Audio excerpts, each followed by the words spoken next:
What is up, YouTube?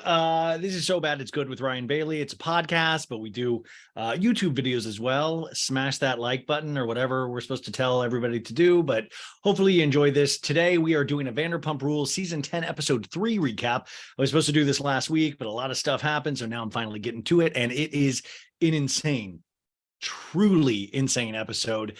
And I am so excited to talk about this, recap this. I mean, we are in peak Vanderpump Rules once again, and I'm really thankful. So I'm going to hit record on the podcast version of this, and let's get going.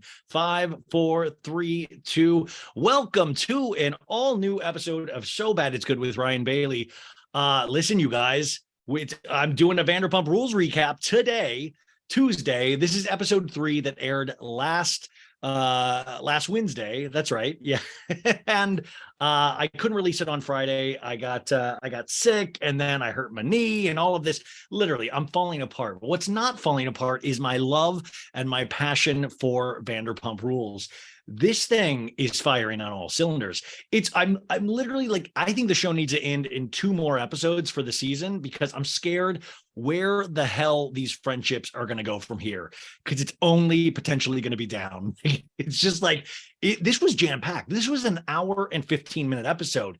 And you know what I always say to that? Why not an hour 30? Why not an hour and 45? Why not a Vanderpump Rules movie? Wouldn't you love to see that on the big screen? The cast goes on a vacation. Remember how they used to do that in 80s sitcoms, where the family, they would all pack up and then they would do like a special family ties in Paris or something. I want that for Vanderpump Rules again. But listen, we are only 3 episodes in, and we got people hating each other. We got people potentially hooking up with each other. We got people lying. We got all the good stuff.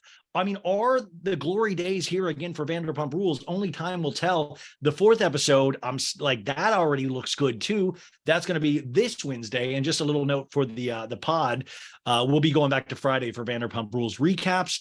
That was just an exception. Also, a special shout out to Juliana Carraza, who took these amazing notes on Thursday, and I wasn't able to do it because I had a fever. So thank you, Juliana. Always kills it with her notes. I really couldn't do this otherwise. I still watched the show like 4 times, and 2 of those times I think were just enjoyment for me myself. Like greedily, I'm kind of I'm like, this is good. I like this a lot. Now you're gonna want to tune into the pod today, of course, Tuesday when you're listening to this, but tune in on Wednesday for a special guest surprise that might, I don't know if it's going to clear up anything, but I don't know, you guys. I'm just saying, this is a mess of a season, and it feels like it's going to get a lot messier. Okay, some show notes before we get into this, because this is going to be all Vanderpump Rules recaps. We'll probably do a couple detours like we usually do, but I am just so happy to be back here talking with you guys. Okay, so the first thing I wanted to do is I wanted to give a special shout out. Let me see here. A special shout out to Amy Field, who is a listener, a friend.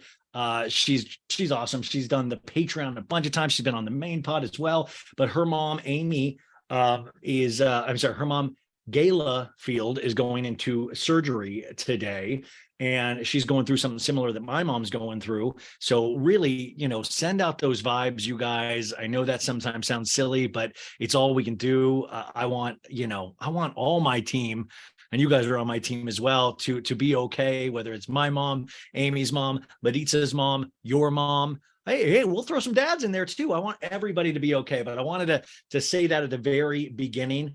Also, if you like this show, wait till the end to decide if you like it or not. Please consider leaving a 5-star review on Apple Podcasts and Spotify.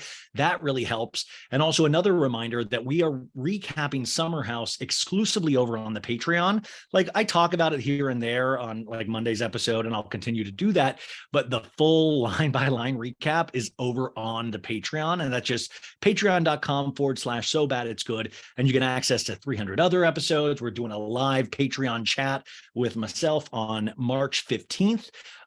You have access to that. There's a lot of like weird little goodies that I love with the Patreon. So hello, baddies. Okay, enough me, enough that. Let's get into the mess that is Vanderpump Rules. You guys got to be loving this as much as I am, right? Tell me I'm not alone in my deep, deep love. So this is season 10, episode 3. This is called Troll Mates. Already, I'm like, troll mates, hell yeah, we got trolls in this. I'm a troll. Let's do this. Troll mates, awesome title.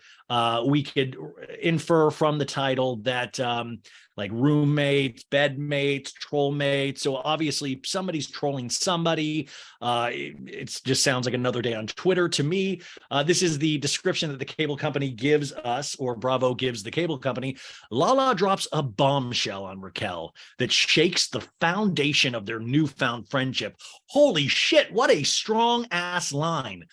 Drops a bombshell. A bombshell is a huge word, and then shakes the foundation of their newfound friendship. Sign me up.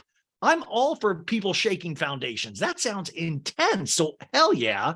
I love that Lala and Raquel's newfound friendship, which we'll get to that scene because I'm like, what a wild start to a newfound friendship. Hey, by the way, I cheated with DJ JK while you guys were going out, but hey, you better step off Schwartz, lady. That's where it's too far.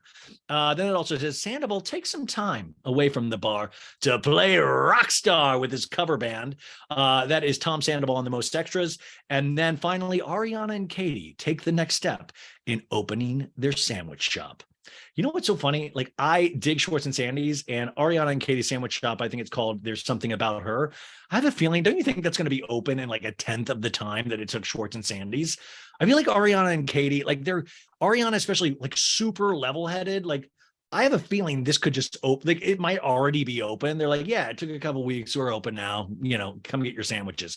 I could see that potentially being easier. Also, another idea though, if they're having a hard time getting it off the ground, may I suggest them doing a mushroom experience like Schwartz and Sandoval did, where Ariana and Katie are just doing mushrooms at Sandoval's place and just being weird. I would be down to see whatever. Listen, and this show description doesn't give us half of what we see. Like that, it is just top to bottom a great season. I was even talking, I don't know if it was on this show or somebody else's show, but I was like, even the lighting, like the purple hues in that last bar scene, I feel like it's reminiscent of that season. Was it season 6 with the Jax Faith at the very beginning, like that very opening scene from the first episode, that season premiere, where they were at the birthday party and they had to go ask Jax if he had cheated with Brittany on with Faith. He had cheated on Brittany with Faith. That was the lighting I remember that was at the very end of this episode. Guys, this is so, like, I'm literally like, you know what's so cool? In season 6, episode 1, the lighting was just so right. And now it's like back. The lighting designer is so amazing. It's like James Cameron with Avatar. Like, that's how much detail work I feel is going into this season. We always do the previously on Vanderpump Rules. We had the soft opening of Schwartz and Sandy's. Then we have a scene with Lala going, when James and I were new in our relationship, we definitely hooked up, which is always new. Like, new information like that is, Lala has this ability to just kind of say things that are kind of shocking and just be like, kind of like it's normal. Like, oh, you guys know when you're in like those, you know, in the beginning of a relationship where you just cheat wildly, you know, we all do that, right? Or like a beginning of a marriage, totally normal, not a big deal. Lala always like hits you with that, where she's like, she's really saying this like a very normal thing, yet I don't remember doing that, but it must be normal because she sounds like normal. So I don't know. And also, it's just wild to think, like, I don't know. It's like, I thought she was so committed to Randall Emmett. Now I don't think anything of Randall Emmett. Like, truly, I made this post that, like, how did Randall Emmett not produce Cocaine Bear? Like, that seems like, how is that not a Randall Emmett film? But I was like, damn, like, you seem so ride or die. I hate that word, but I'm going to use it for Vanderpump Rules. Ride or die for Randall, that it shocks me. But she said she was also drinking at the time, so who knows?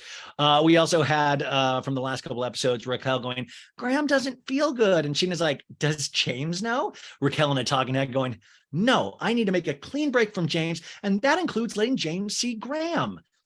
this is one of the only things that I couldn't agree with Raquel on. This is just like, I'm divorced. My ex lets me see our dog, whenever I want or whenever I can. And it's been, I can't imagine if she was like, no, that would really break my heart. But I'm sure Raquel has a reason for that. We also see Schwartz and Sandoval going like, there was a moment there where I was like incredibly frustrated with you, Sandman. And Schwartz in the talking heads like, he became hyper focused on the new band he started, Tom Sandoval and the Most Extras. Like, I love that band, but it was like the most escapism at my cost. Kind of like when Schwartz would escape from Katie by getting plastered and then going cheating on Katie and blaming it on alcohol. Am I doing that right?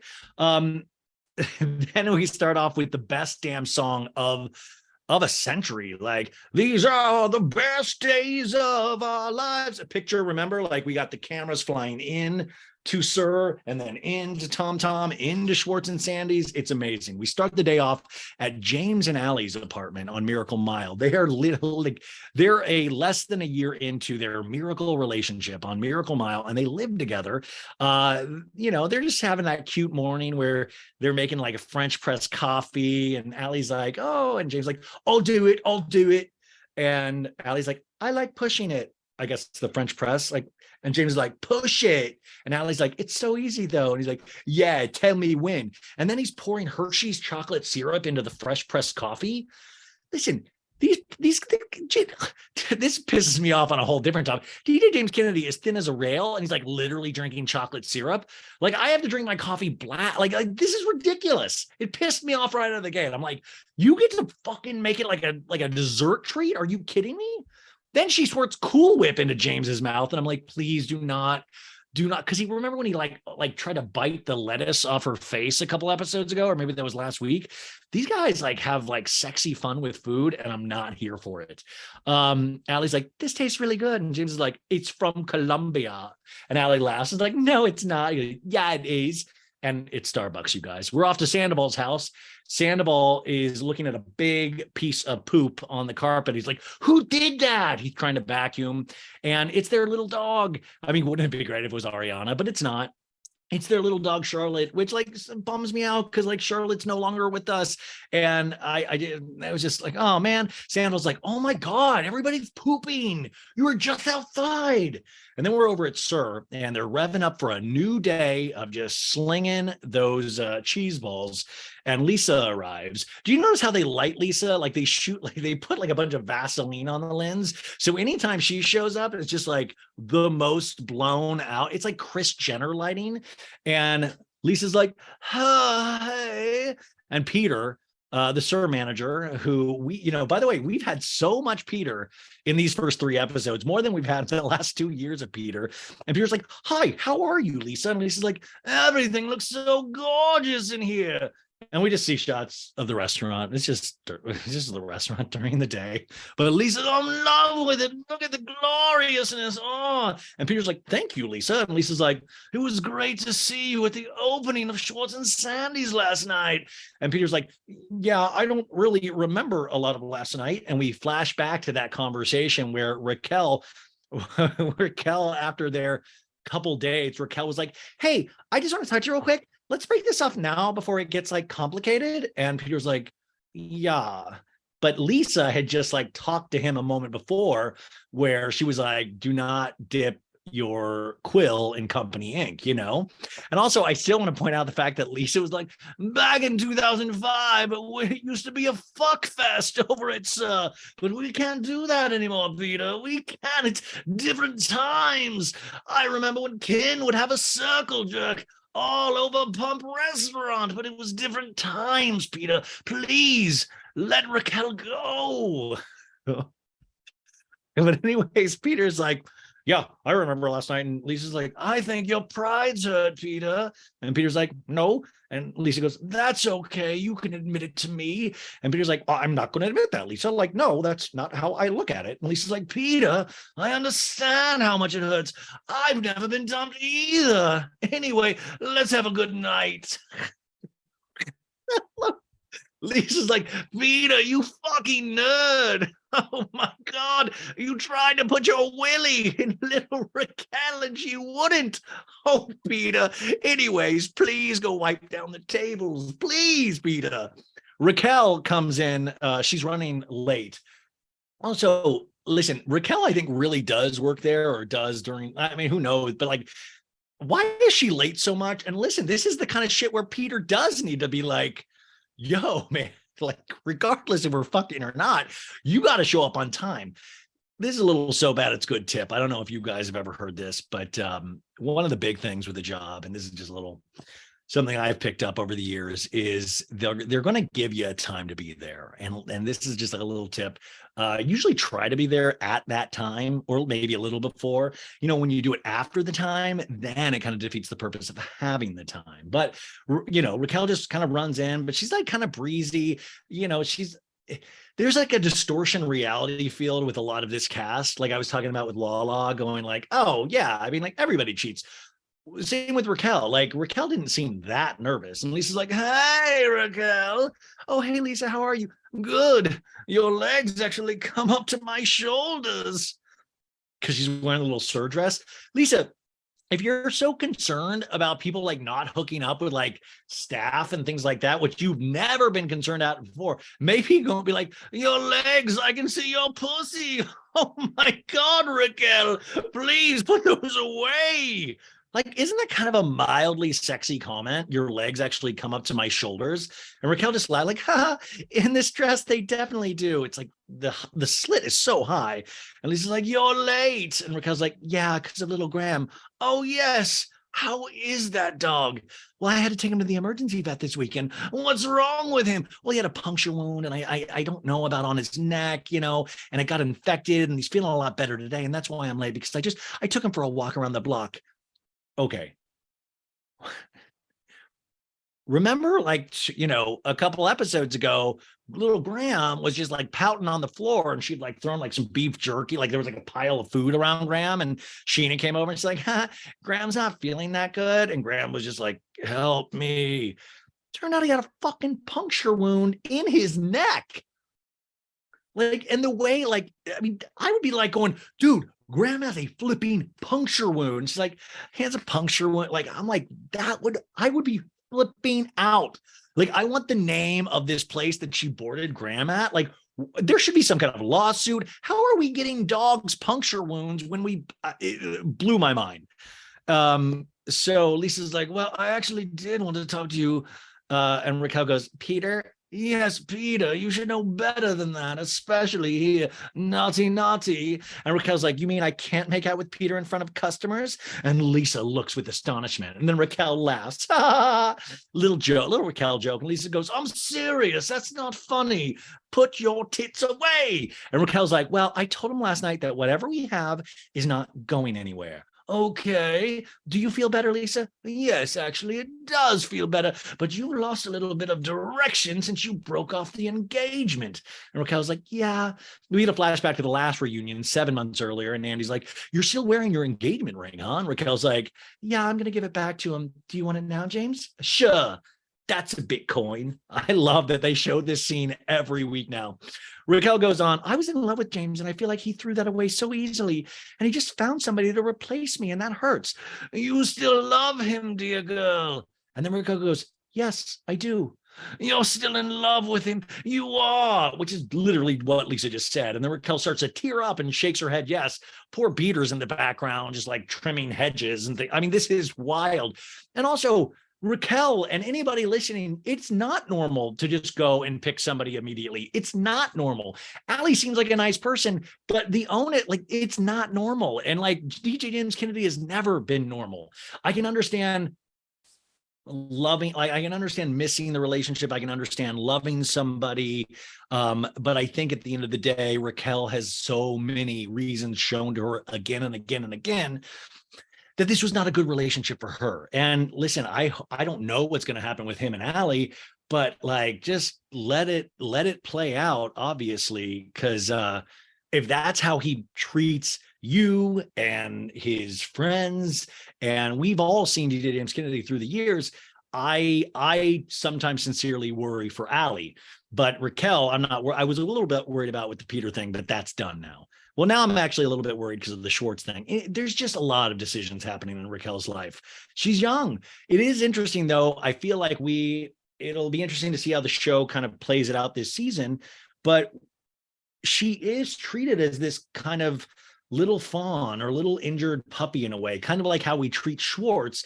But I think we're supposed to see some of this journey through her eyes about somebody that is like free for the first time, not living with her parents, not living with DJ James Kennedy, and kind of not sowing her wild oats, but experiencing things in a different way.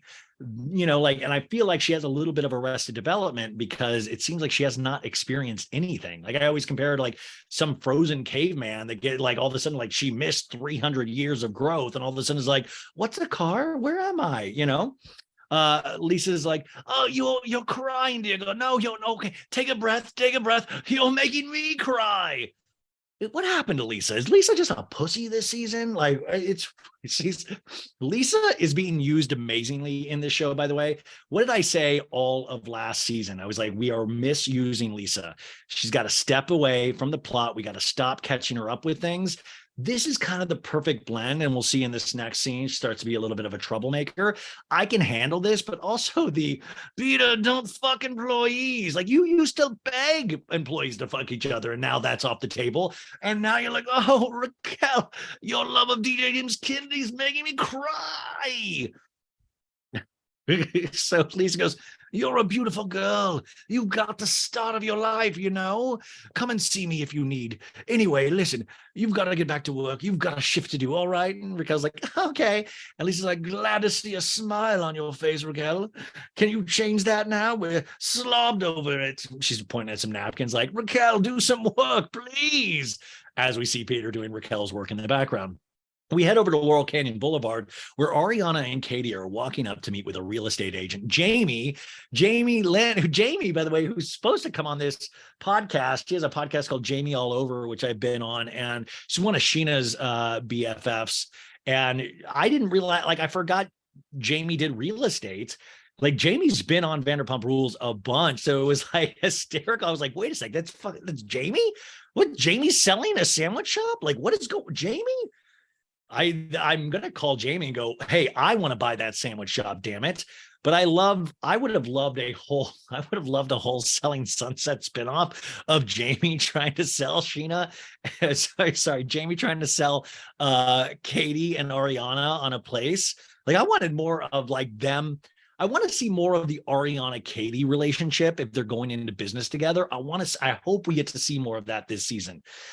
Anyway, she's showing this place that just popped up. She knows the owner and, want to see inside it before anyone else see it. You want to come inside? And they go in, and Ariana says, since almost a year ago, Katie and I came up with this idea to open a sandwich shop. We go to a flashback about that.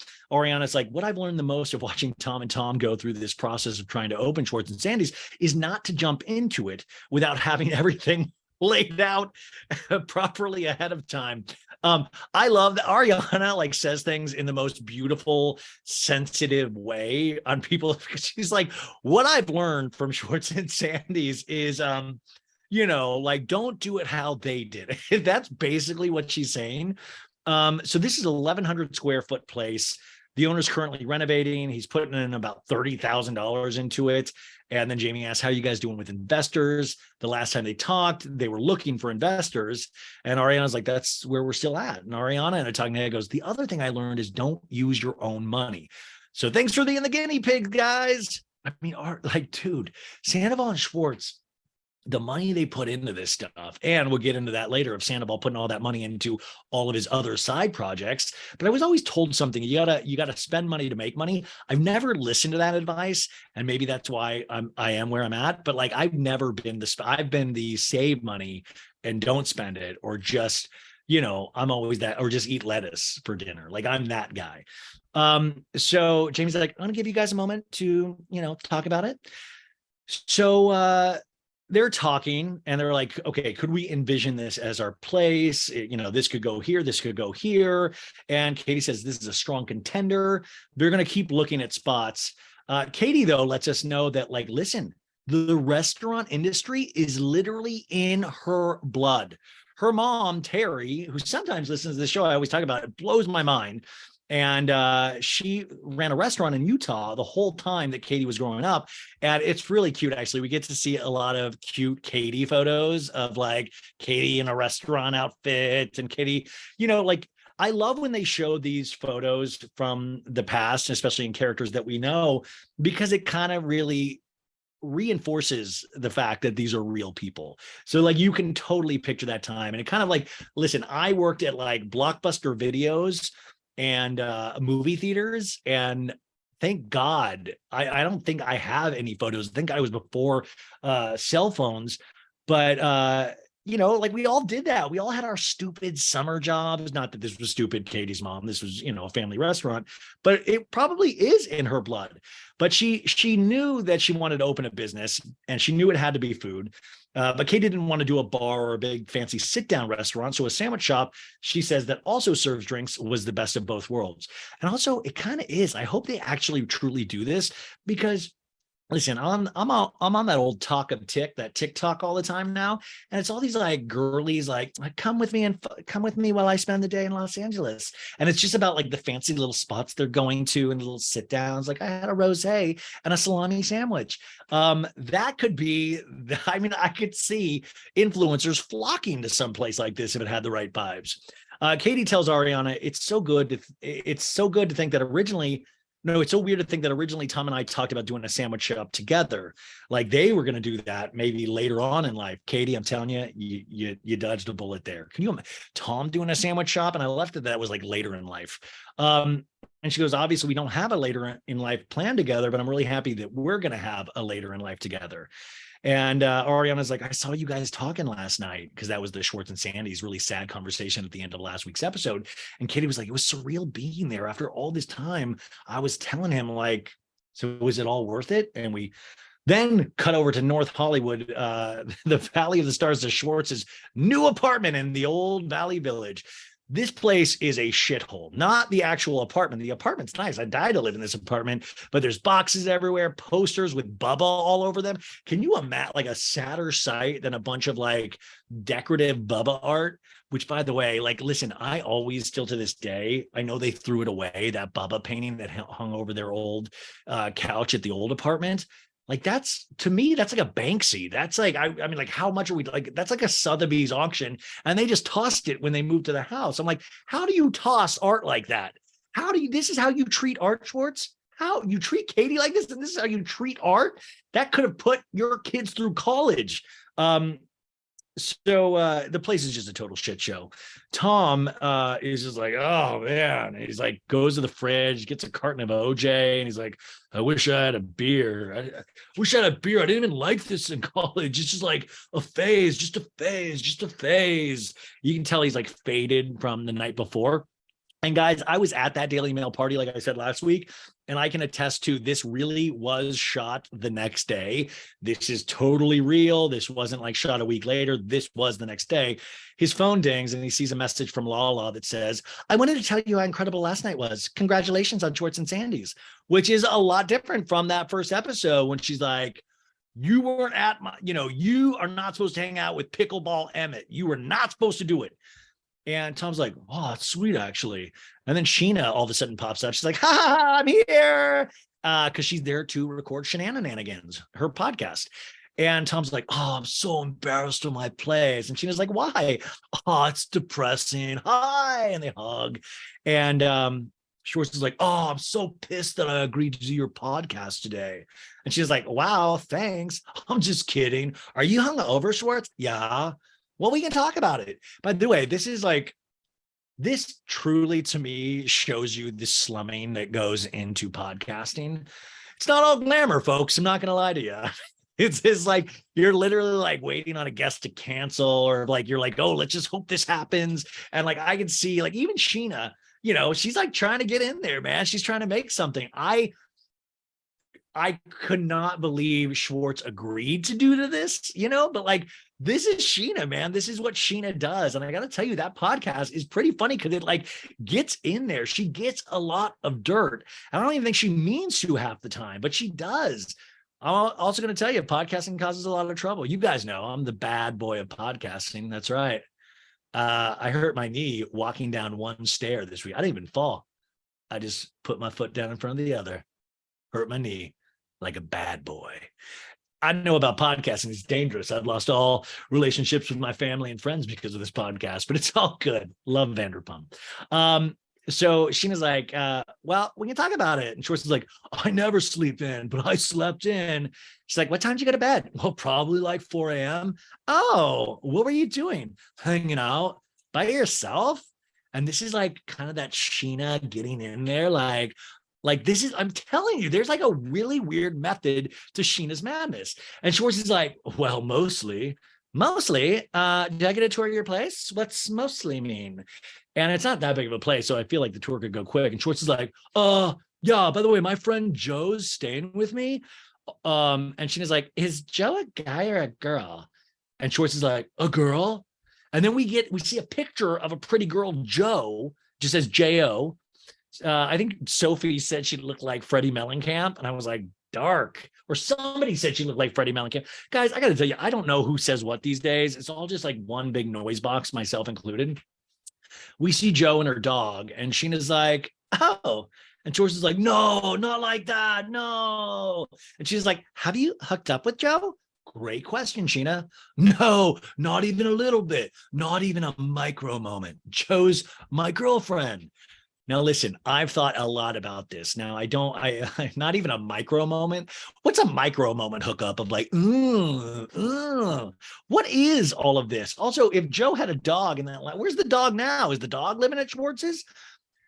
So this is just, and if you see the room, are just a shithole. There also was only one bed. There wasn't two beds. So where is Joe on the floor? Is Schwartz on the floor? Who's on the couch? What's going on? I need a whole diagram of this mess. And, but Schwartz is like, no. But then he goes, Joe's my girlfriend. Now, listen, I know he means like, Joe's just my friend that's a girl. But listen, maybe Joe is Schwartz's girlfriend. Like who? I mean, I need to know more about this Joe girl. And I need to know more. And that's it. And I wish Sheena had kept digging at this moment. Sheena talking now goes, I legit believe him because the way this man is living right now, he's definitely not getting it up. Classic. But also, listen, a lot of girls like they dated I would hear girls date all that, like they're like, oh yeah, my boyfriend's mattress is in his kitchen. Like girls don't care like what your place looks like. Legitimately, I don't like. Joe probably doesn't care. Also, Schwartz is insanely charming. All this stuff. Schwartz is like, oh, I'm over myself. Oh, poor Schwartz. And Sheena's like, well, we're going to get over yourself and maybe under someone else. Sheena sets up her microphone and recording equipment, hands Tom a microphone. And she has like these nice colorful mics or like pink, I noticed. I was like, ooh, fancy. And she was like, ready, Schwartz? Yeah, I think so. Okay, we're getting into some shenanigans today with one of my best friends, a groomsman in our wedding. And like, by the way, when she says best friends, he's like, oh, a groomsman in our wedding, recently divorced. And he's like, oh, but overall, a dope human being, Mr. Tom Schwartz. Oh, thank you, Sheena. You're welcome. That was a grand introduction. Well, you're a grand human. Huh, I've got my podcast voice going. It's deep. Let's go. I love it. I thought that maybe we could lighten the mood and play a fun little game of Marry, Fuck, Kill. Guys, fucking solid way to start that podcast. Like immediately, do you realize that's a really brilliant way to start the podcast? And George is like, oh no, I can't do that. And she's like, are you down? I'll do it. But oh God, hit me with it. And Sheena's like, we got Lisa Vanderpump. Oh, definitely. And Sheena goes, Lala and Raquel. And Sheena cracks up. And Schwartz is like, oh, who's it going to be? Okay, well, I think I'm going to marry Raquel. And she's like, ooh, okay. You're going to bang Lisa? Yeah. And I was going to kill Lala before last night easily. Okay, I'm killing her. That's a threat, Schwartz. That's you Lala should sue. Sheena's like, well, last night we had the Daily Mail party at Schwartz and Sandy's. What were you thinking going into this? Were you nervous? I'll tell you, opening a bar or restaurant, it's like an ever demanding, relenting process that I don't like participate in a lot. I usually just like lay around. Sheena goes, can I ask you a tough question? Yeah. Do you think that it also ultimately led to your divorce? And she was like, I think it's too soon to even address that, but I can't blame the bar. I can blame Tom Sandoval. No, I can't blame the bar. As much as it broke my goddamn heart, me and Katie's separation was like really, really healthy, you know? I love this painting of the picture. Like, I remember my divorce, and like there was no way to paint it healthy. Like, like it's a diet. The diet's working. Like, no, there was no way. Like, it's good for me. Like, I've lost weight. Like, it's all good. No. Sheena's like, how did this conversation of your divorce happen? And Schwartz is like, well, she chose her words very carefully. And Sheena's like, did she say this was how she was feeling for a while? Yeah. Well, let's go back to Raquel, actually. Okay. And she was like, let's talk about Raquel. Okay. There was this rumor online that you guys were making out at Coachella when you weren't even at Coachella. And Schwartz is like, I wasn't at Coachella. And Sheena's like, would you make the rumors true? And Schwartz is like, I mean, oh man. Oh, shucks. Oh man, you're crazy. I don't know what to say. And Sheena's like, a couple of tequila shots, and who knows? Yeah. You know how alcohol is. That's when I have all my sex. And then we go back to Sir, and Raquel is working her shift, and Raquel's in the kitchen, and she's like, can I get a fucking fire on these goat cheese balls on the garden 10? Hop, hop. We just love it. Like, Raquel treats everybody else like shit. Like, come on. Hey, Theodore, where's those cheese balls? Damn it. Table 10 is off my ass right now. James and Allie arrive at Sir and sit at the bar. Now, this is what I want to tell you guys. Like, let's just all be real. Like, so, like I always talk about, these people are scheduled to film. So James and Allie are scheduled to come in that day. Lisa's going to be there. I don't know if they know Raquel's going to be there, but Raquel knows she's showing up to film. So it's not like James and Allie just happen to be in like, I happen to be here to pick up my see you next Tuesday check. Is it here? Oh, the cameras are here. It's not like that. They know they're mic'd up. They have to they have to put mics on their back and stuff like that. So, but what is real is what they talk about. What is real. And I have to tell you, people don't want to believe it, but a lot of this shit is so real. In fact, they don't put a lot of the stuff that is actually, I mean, they leave stuff out. Like this is a dramatic cast. So, they arrive at, so they're sitting at the bar, and Allie's like, are we drinking?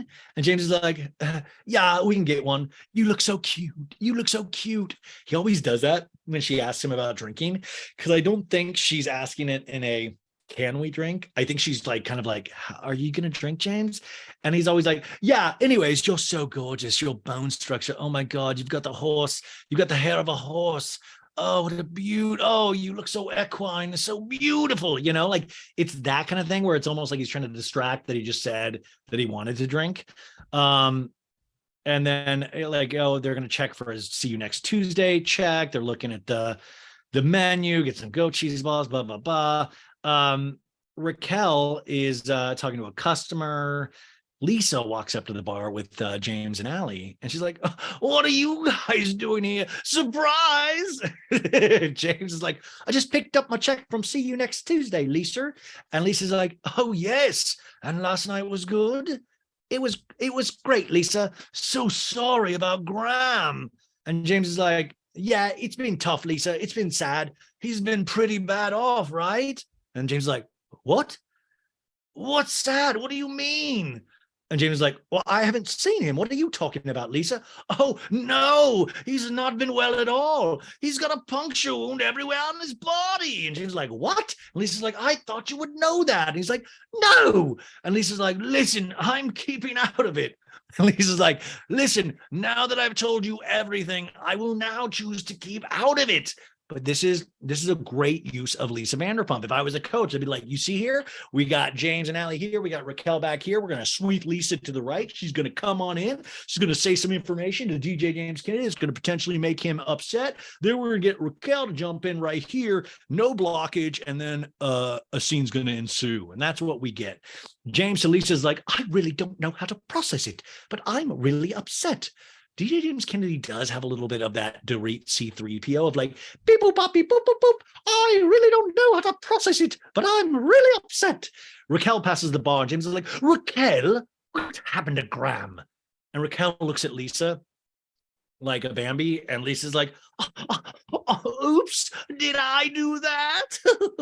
I thought that he knew. And Raquel's like, no, he doesn't know. I would rather him not know, actually. And Lisa's like, okay, oopsie.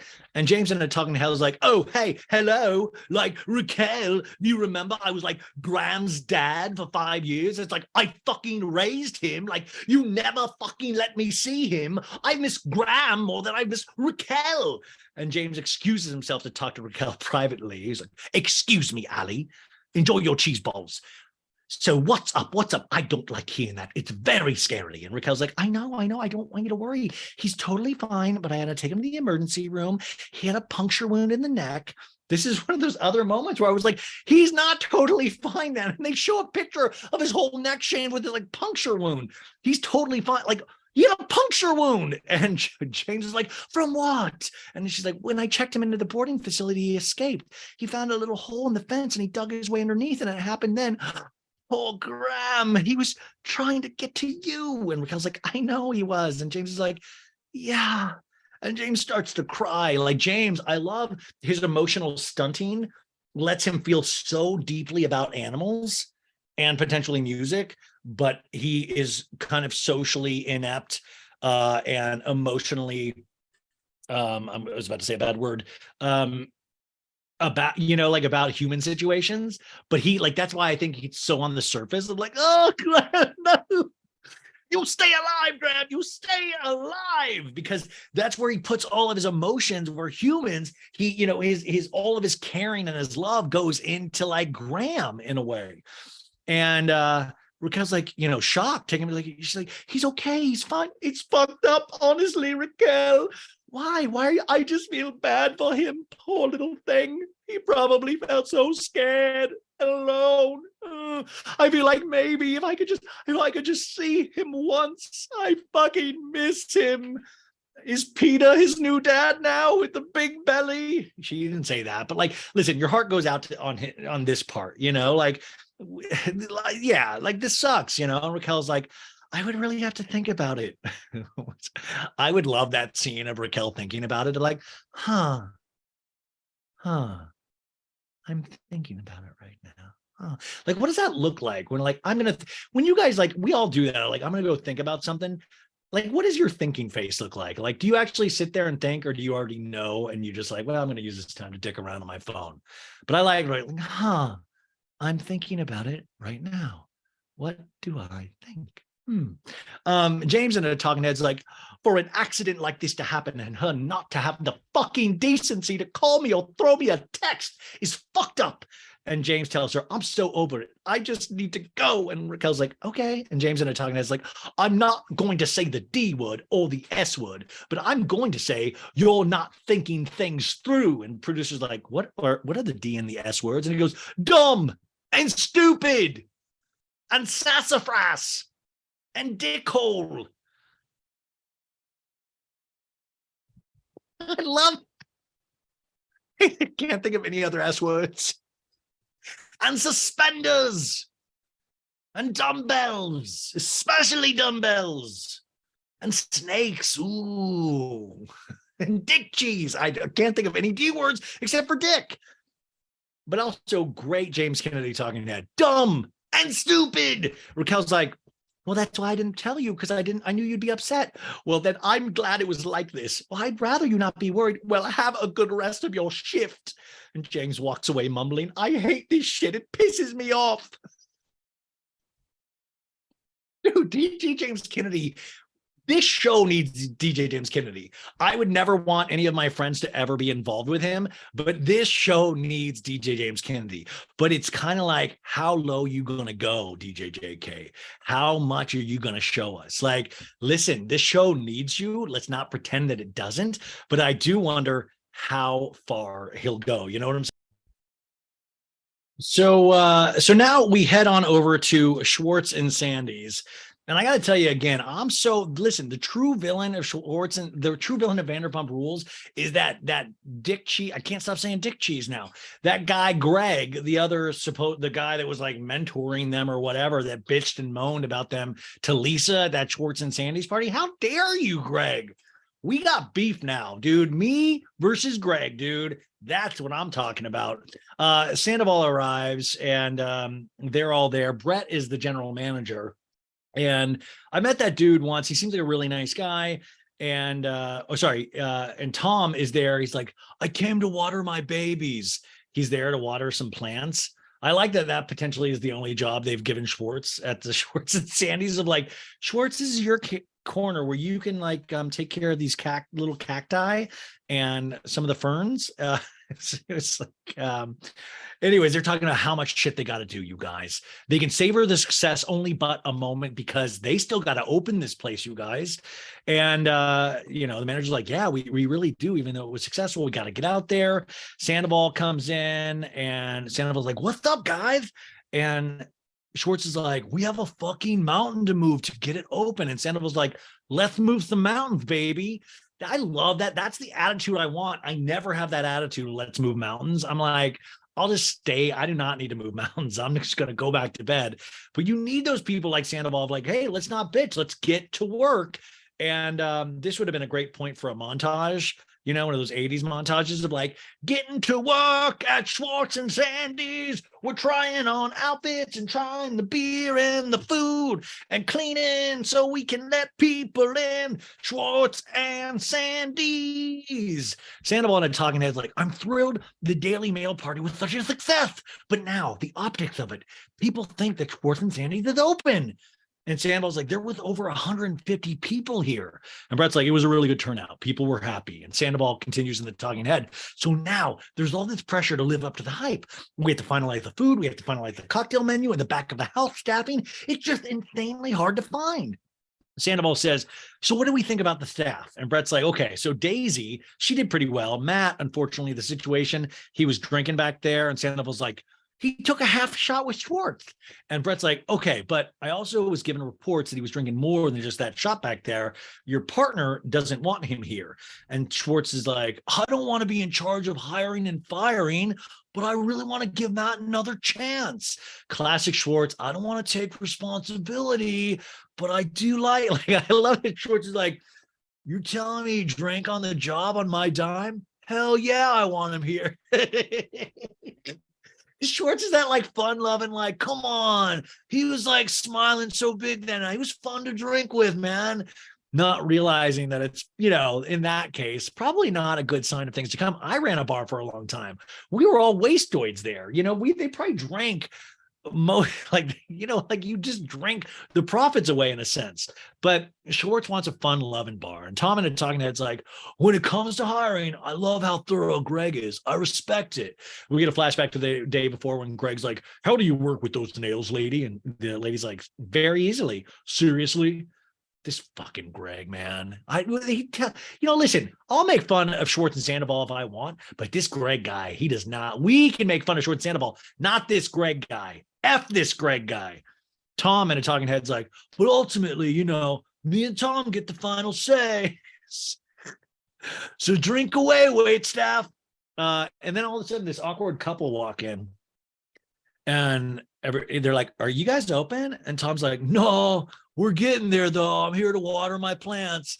And Sandoval's like, "We basically just had an event for Daily Mail, and we're not actually officially open." I love that. If this was like a real scenario, these people are like, what the fuck is going on? Like, all of a sudden, Schwartz and Sandoval literally are here. Do they live here now at Schwartz and Sandy's? But honestly, they mic'd this couple up. So I don't think it was a complete setup, but I don't think they were just passing through. Also, usually lock a door. Like, there's a lot of things here. Like, you can't just walk in during the day to Schwartz and Sandy's. But who knows? But they're, Schwartz, Sandoval and Schwartz are really nice. And Tom's like, hi, I'm Tom. I just got divorced. What's up? He didn't say that. And Sandoval's like, I'm Tom. Nice to meet you. And the couple's like, hey. And the guest is like, I'm Sam. And Brett's like, do you guys want to take a look around? And Sam's like, yeah, that's awesome. And Schwartz is like, welcome to Schwartz and Sandy's. You can kind of see the place if you just like turn a 360, but like actually the bathroom, you got to go down a little hall. But we head over to the Tipsy Cow wine bar I believe that's in Studio City. Lala and Katie are stopping in, and Lala's like, I think I overdressed. And Katie's like, no, it's okay. And Lala's like, Oh, you look so cute. I need to stuff my new big old titties in that. Lala, my big old titty, my tig old bitties in that. Lala, Lala will say wild shit and act like it's normal. And she'll also just at any time, she's like, she's gonna say vagina at some point. She's like, oh, take a look at my pussy, everybody. You like these nipples on my titties? Like, that's how she just speaks.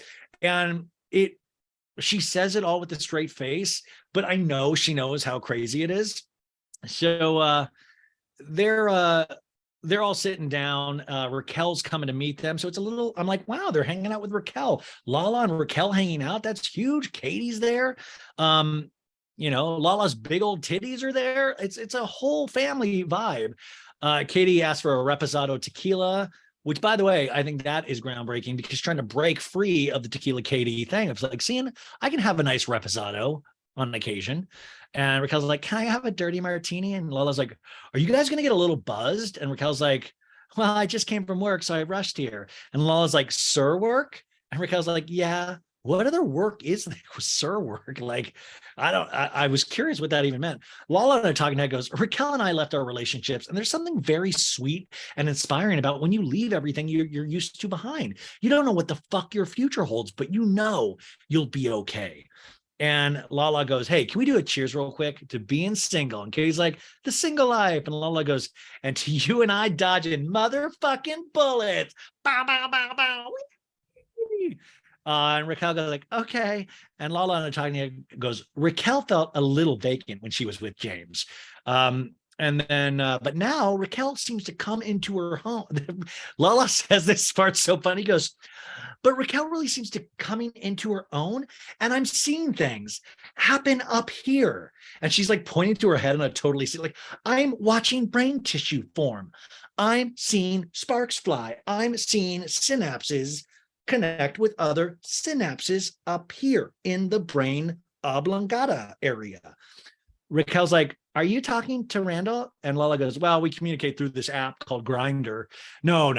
It's called Hinge. No, but I guess lawyers do it for like high conflict custody cases, which means that, I'm sure Lala probably wants to like hurt this dude on the daily. It'll be really interesting to see how their co-parenting relationship is. And I'm team Lala on this all the way. So Lala says text messages mean nothing in this. So with the app, it's like authenticated. That's where I'm at. It's like nonstop torture. By the way, this app sounds like what all of Bravo should be using.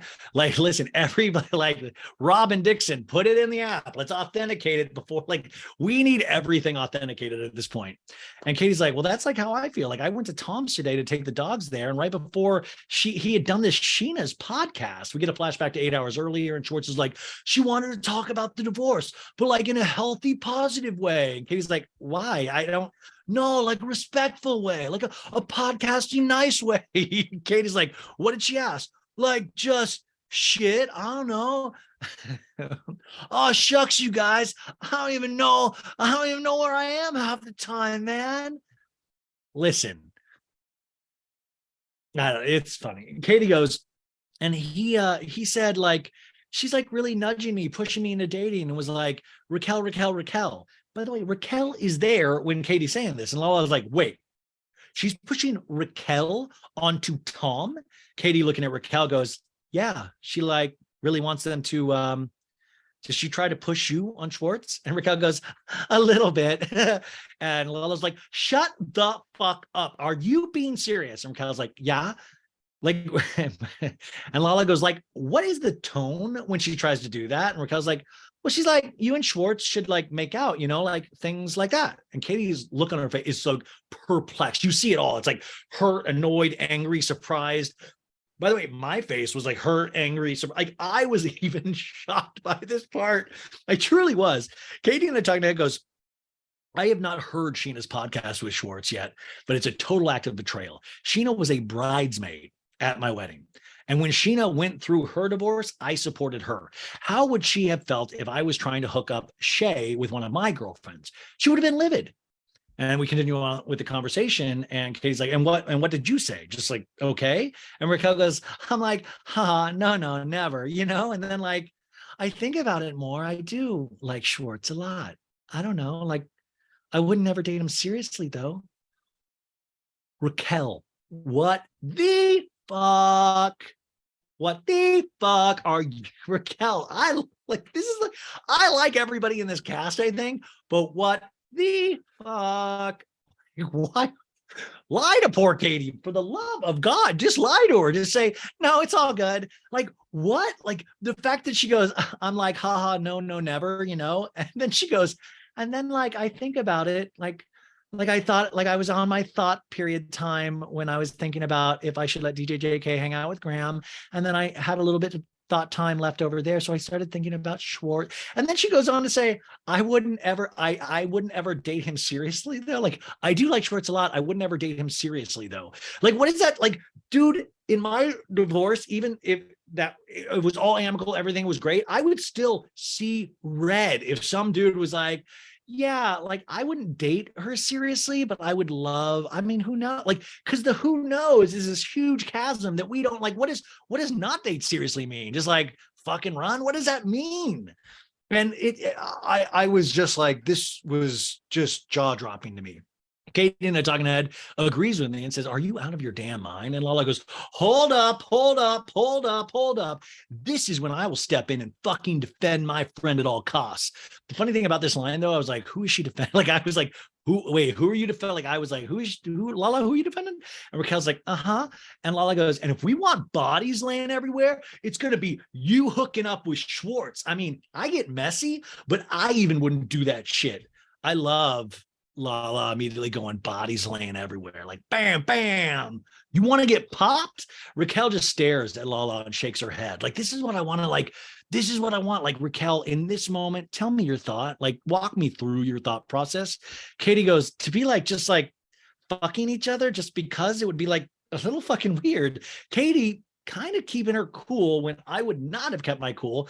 Lala's looking at Katie and says, like, your feelings would be so hurt by that. And I don't even want you to pretend like they wouldn't. So Lala gets that immediately, right? Lala gets that immediately. And Katie goes, I'll say right now, I don't think I'm ready to see that or be there to see that. Okay, that's a very important line right there. Put that in your back pocket for the rest of the season. So Katie now tells Raquel to her face. Now, Raquel, remember, like, doesn't have to do what Sheena tells her. But this is a very, so Raquel sees Katie. Like, this is why I want to know, because I don't think Raquel's evil, but Raquel sees that Katie didn't take that well. Katie's still being nice to Raquel, and just says, I'll say this right now, I don't think I'm ready to see that. So then it should be over in Raquel's mind, right? Like, I want to know what else is going on that I'm not seeing. And Raquel goes, nothing's happened. And Katie goes, well, I know that, but well, if I did even entertain the fact, it wouldn't be fucking okay. What the fuck? Or Raquel even does it again. Like, it wouldn't be fucking, it would be like petting and a little fingering. How about that? Would that be a little over the pants, a little just the tip? Maybe I tickle his balls just a little bit.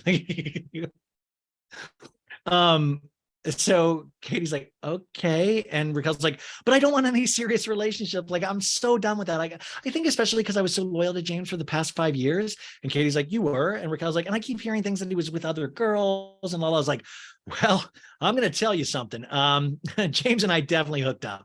And Raquel's like, while we were together? Yeah, you guys were like pretty new into your relationship, I guess. And I was pretty new into mine. And so we're finally getting this admission, which is huge. Raquel and I talking to it's like, wow, really, Lala? You're going to sit there and judge me for hypothetically tickling Schwartz's balls? Hypothetically making out with Schwartz? We get a flashback to moments earlier, 78 seconds earlier, it says. And Lala's like, I mean, I get messy, but I wouldn't even do that shit. No, you'd fuck the dude. Raquel and I talking, and I goes, yeah, you slept with my boyfriend while we were together. You're such an effing hypocrite. Lala, I'm seeing things happen up in the oblongata, the brain area. I'm seeing, like, Raquel is literally putting things together, and she has put that you're potentially full of shit in there, Lala, because that's wild. Isn't that wild? Like, that is so weirdly hypocritical that I don't even know Lala realized it. How are you going to say shit when you openly admit to cheating? Like, it kind of caps you at the knees in a little bit. But Lala keeps on pushing because that's Lala. And Lala's like, there's a lot of things I did when I was drinking that I'm not proud of, that I would never have done. Listen, you stayed with Randall when you were sober. Raquel lets out a giant sigh and goes, yeah. And Lala's like, is that going to change where we're at? And Raquel's like, well, I care more about him falling in love with Allie, I guess. Like 1 month after we broke up, like that's more hurtful to me than like him hooking up with you now. And in another part of town, we're at a music studio where Tom Sandoval and the Most Extras are preparing for their set at Coachella. No, that's not, but they're preparing for a set at the Canyon Club. And you guys, he really does have this huge fucking band. And these guys are professional musicians. They're good. Pay attention to the curly haired guys, the saxophone player. I love watching that dude live. He cracks me up. And he's also just really good. And Sandoval's like, what's up, guys? And the band members like, what's up, dude? Yeah. And Sandoval's like, wow, you look all fucking great, man. I will say this, Sandoval was on the podcast last January. If you listen to that interview, he talked about this where he does pay for outfits for these guys. Like band practices, people usually don't get paid. He pays all of them. It really is like, this is how much he believes in this and believes in himself. And people can say that is crazy, and to a degree it is. But listen, sometimes life is about these dreamers and these dreams. So I don't know. I can't really make fun of it. And also I've had damn good times watching this. It's really fun. Sandoval's like, last year when Schwartz and Sandy hit a little bit of a lull, I needed a creative outlet. The enjoyment I get, the passion, the expression really was that thing that I needed to keep me sane. Sandoval picks up a microphone. I know we're a cover band, but I do have an original for you today. And Sandoval sings, freedom to put yourself in the sun, almost dead, it's just no fun. Kick you down, then close one eye. I've been so high, baby, baby, baby, shooting stars fly. That's not the original tune, you guys. Those were the lyrics. I just don't remember the tune, but the lyrics, awesome. DJ James Kennedy enters the studio as the song ends, and Sandoval's like, ladies and gentlemen, DJ James Kennedy. If you haven't met him already, he's one of the thickest DJs I know, and he's going to be opening for us, and we're lucky to fucking have him.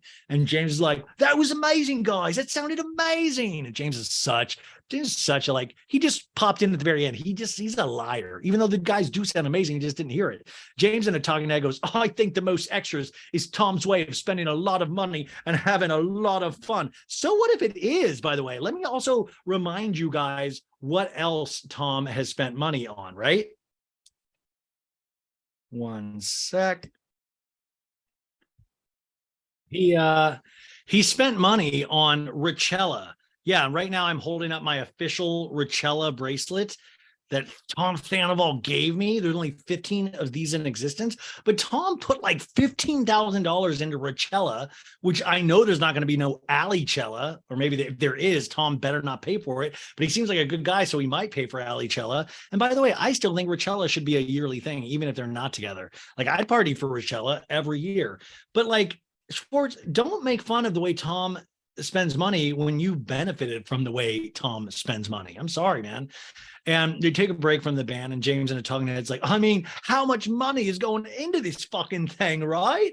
Sandoval in a talking head's like, all my band members get paid for their practices. I pay for a practice space, and they're going back and forth and talking heads. And James is like, he's got the limited edition gold-plated Congos on the right. And Sandoval's like, I take care of transportation, food. James is like, I'm pretty sure the guy on the right, it is an ex-member of Nerd with Pharrell back in the 90s.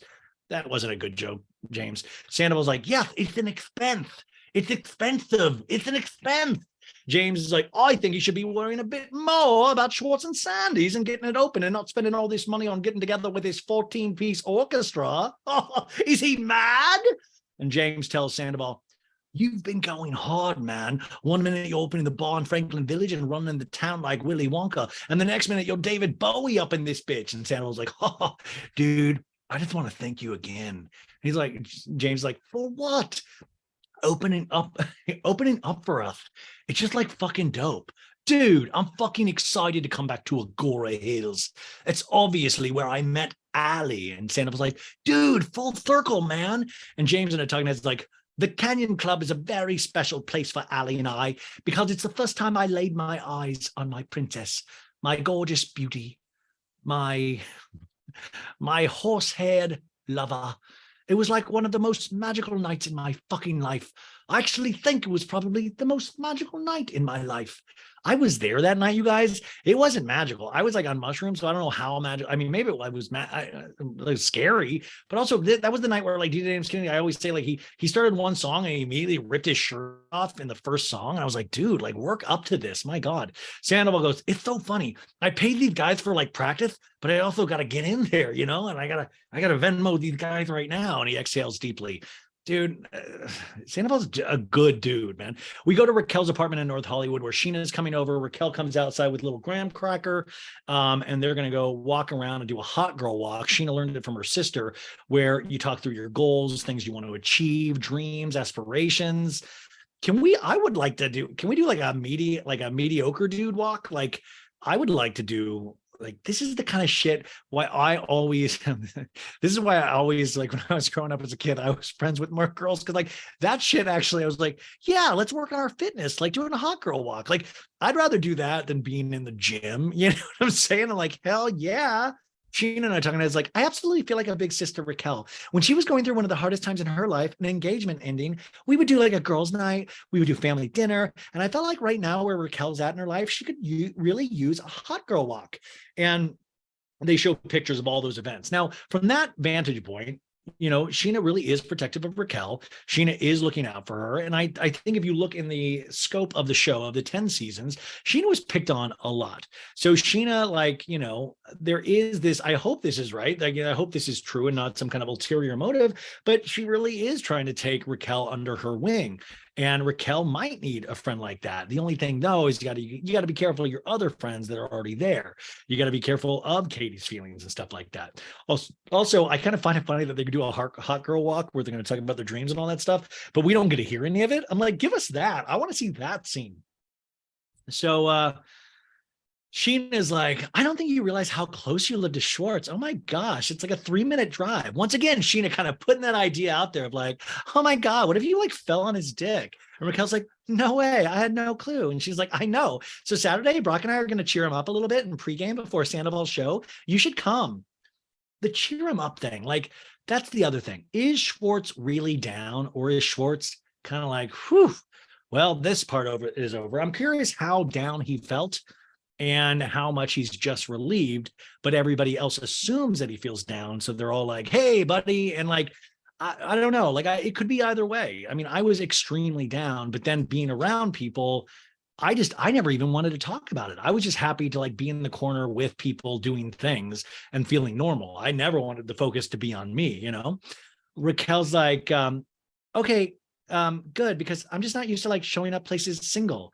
And Sheena's like, I know it's different. Raquel's like, it's so different. Sheena's like, at least when you show up single, you're the hottest girl in the room. And Raquel's like, I guess. I've never, like, this is a conversation that is so foreign to me, you guys. Like, I'm like, wait, what? Sheena's like, hot girl walk. And Raquel's like, hot girl walk. Yeah. And then now we finally get Sheena's like, goals. What do you want to achieve? And Raquel's like, I want to lose 10 pounds. And this is when we have a commercial for Ozempic. No, God. And Sheena's immediately like, stop. You do not have 10 pounds to lose. You can say you want to tighten and tone. This is a very Steel Magnolia scene for me. Drink your juice. Drink your juice, Raquel. Don't talk about me like I'm not here, Sheena. I'm going to get up and leave, Sheena. I'd like to see you try, Raquel. That's all. That's for my Steel Magnolias fans out there. Sheena makes a video on her phone and they're like saying they're badasses and they're hot. And then Raquel's like, so James was like begging me to let him see Graham and I slept on it. And I think it would be fine if we met up at the park and it will be like a one-time thing. And Sheena's like, good, you know, it's not going to be like custody like Schwartz and Katie are doing. Oh, speaking of Schwartz, will you fuck him? No, she goes, speaking of Schwartz, he did my podcast yesterday. And Raquel's like, I heard. Katie wasn't very happy about it. And she was like, how does she know? Well, I guess Schwartz and her talked because she went over to Schwartz's. And Sheena's like, oh, after we did the podcast? Sheena, half part of that is just like, so you're saying you listen? Ooh. Like, I mean, from a podcaster standpoint, it's like, I always get horrified when anybody that I know personally listens. But at the same time, you're like, ooh, listening to my podcast.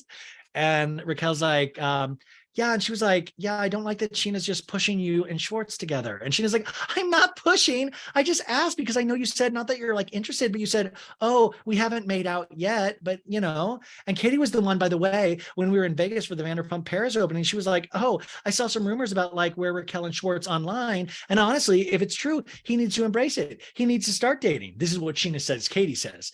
She was the first one of all who pushed me then to bring it up to you. Now, this is one of those things, guys. Like, I understand that I understand that maybe Katie did say these things, and by the way, some of these text messages between the two have gone back and forth, but it still doesn't mean Katie wants this or Kate. And also, like, you do talk tough. Like, that's the other thing. Like, you want to put on the best face to your friends in some way. And like, no, I'm doing great, man. I'm a rock star. I'm making out, taking names. I'm like showing who's boss. And I think you sometimes just assume that. Like, so I understand Sheena's logic, and I actually believe she truly meant that. Like, oh, I thought Katie was okay with it. But then if you step further back, I just like, there's no flipping way that, you know, Katie would ever be okay with this. This is the first year of a divorce. Like, you go through so many different waves of feelings and emotions and all of this stuff that it never would have been okay. And that's why I was like, oh man. And we see some of these texts, and you know, oh, sorry. Wait 1 sec here. The notes got screwed up. 1 sec, you guys. Sorry. Okay, I found my place, you guys. So Raquel is like, to Sheena, she's like, Katie actually said she would not be okay with that about me. And Sheena's like, well, okay, then she should never have said and use the words, I will quote, I would embrace that. And Raquel's like, yeah. And she's like, what the fuck? And Sheena and I talking head goes, Katie and I have had a roller coaster of a friendship.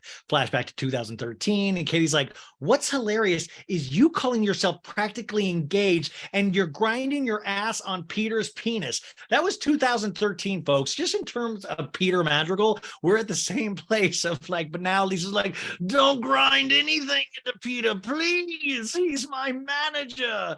And then we get a flashback of Katie going, a lot of people feel that you're fake a lot of the time, Sheena. And Sheena's like, well, then why are you friends with me if I'm fucking fake? Sheena and I talking about it. It seems like we both want to always see the worst in each other and we struggle to find the good. Sheena's right on this, but like, it's like, it's not even Batman Joker territory. It's just that Sheena's like, she's like getting upset when I'm doing exactly what she asked of me. Now, Sheena, come on. Like, that had to have been Katie going just like, oh yeah, just do whatever. But like, come on. Like, we know not to. And Raquel's like, right.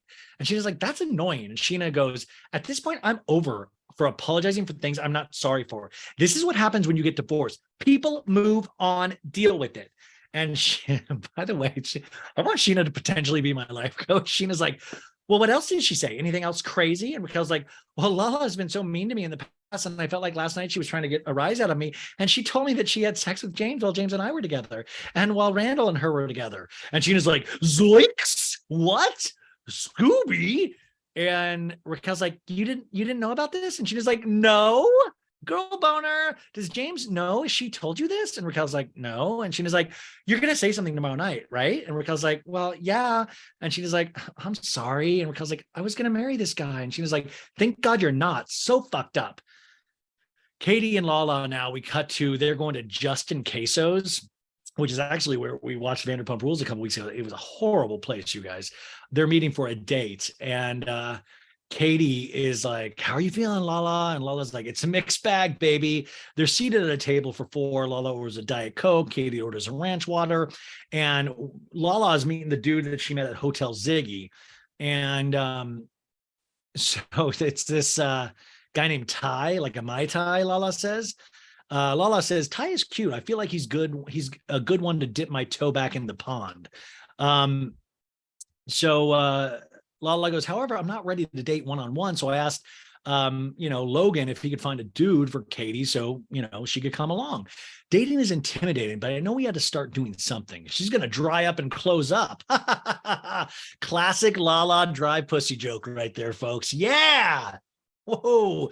I mean, I got to tell you, Lala's kind of like a shock jock. She's like she's like, we're going to sew up that old gine.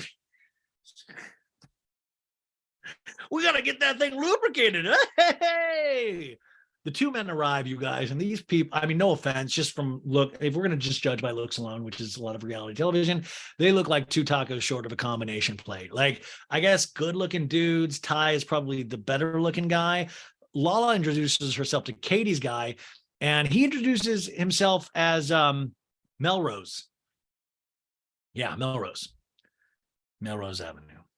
And Lala's like, that's a dope name. Did your mama give you that name? And Melrose is like, no, actually it's Mel, but everyone calls me Melrose. Melrose, we know that your mom didn't give you the name Melrose. We kind of knew it was probably Mel.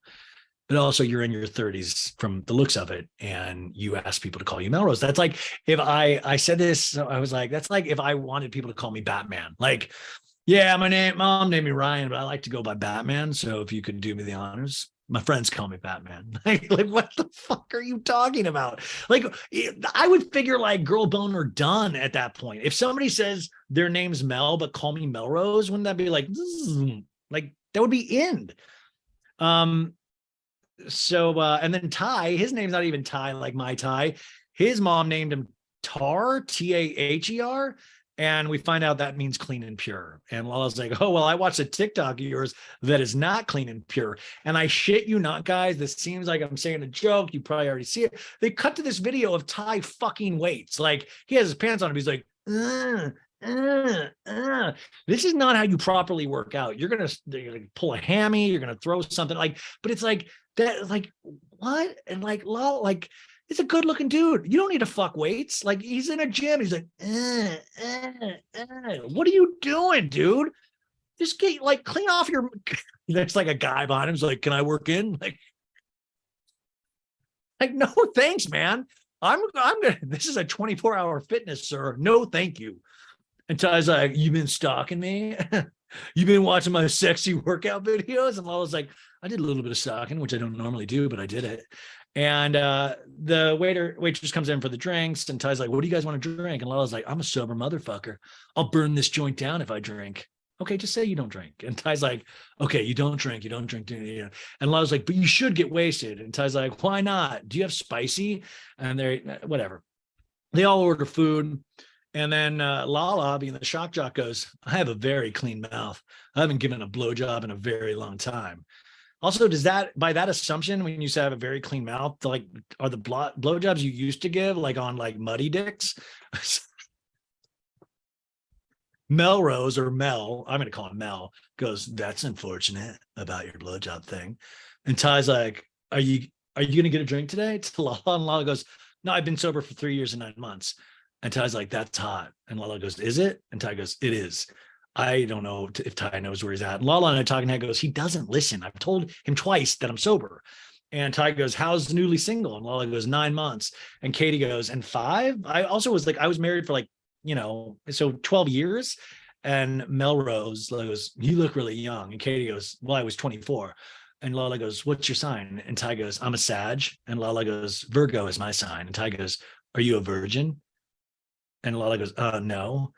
What's like, Ty, you need to get out of the gym, bro, and crack a book. Like, he says, I'm a Virgo. Are you a virgin? Sparkling conversation, sir. You're nailing this. And Ty goes, what's your favorite movie right now? And Lala goes, probably Finding Nemo. And Ty goes, actually, Finding Dory is way better than Finding Nemo. Where the fuck did that even come from, man? Like, the guy doesn't know just basic things about humanity, but he's like, Finding Dory is actually a much better film on so many ways. And Melrose is like, I don't agree with that one, Ty. And Lala's like, I guess we'll all disagree. Simba's Pride was way better than The Lion King, right? And Ty's like, I've never seen that one either. I'm not gonna lie to you. Lala looks at him like he just grew an antenna out of his nose, and Lala goes, I'm gonna use the restroom real quick.